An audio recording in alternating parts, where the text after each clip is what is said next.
Somalia के खौफनाक pirates जिन्होंने कितने ही जहाजों को लूटा है।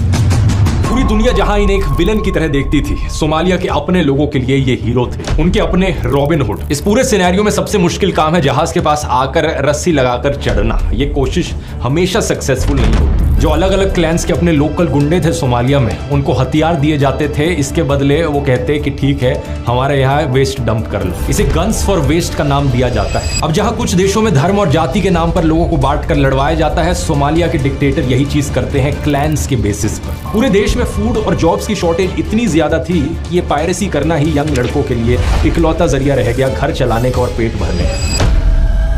नमस्कार दोस्तों, 8 अप्रैल साल 2009 अमेरिका का झंडा लगाए हुए एक जहाज इंडियन ओशन से गुजर रहा था। इसका नाम था मायर्स अलाबामा। ये ओमान के देश से कीनिया जा रहा था, अपने साथ कुछ ह्यूमैनिटेरियन एड का कार्गो लिए हुए।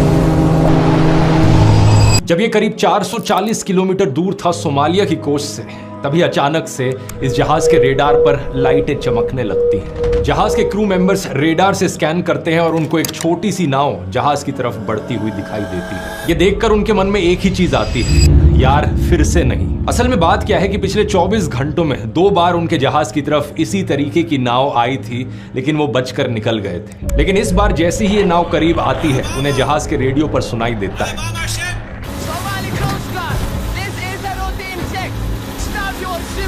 नॉर्मली इस सिचुएशन में ऐसी नाव से बचकर भागने के लिए ये जहाज अपनी स्पीड बढ़ा लेते हैं। लेकिन दिक्कत ये है कि ये चीज तभी काम करती है जब पायरेट्स काफी दूर हो, क्योंकि इतने बड़े जहाज की जो टॉप स्पीड है ये 18-20 नॉट से ऊपर नहीं जाती। और स्पीड बोट में बैठ के जो सोमाली पायरेट्स आ रहे हैं, वो बड़ी ही आसानी से 25 नॉट से ऊपर की स्पीड पर जा सकते हैं। पायरेट्स की नाव को एकदम पास आता देख इस जहाज के कैप्टन रिचर्ड फिलिप्स ने अलार्म बजा दिया।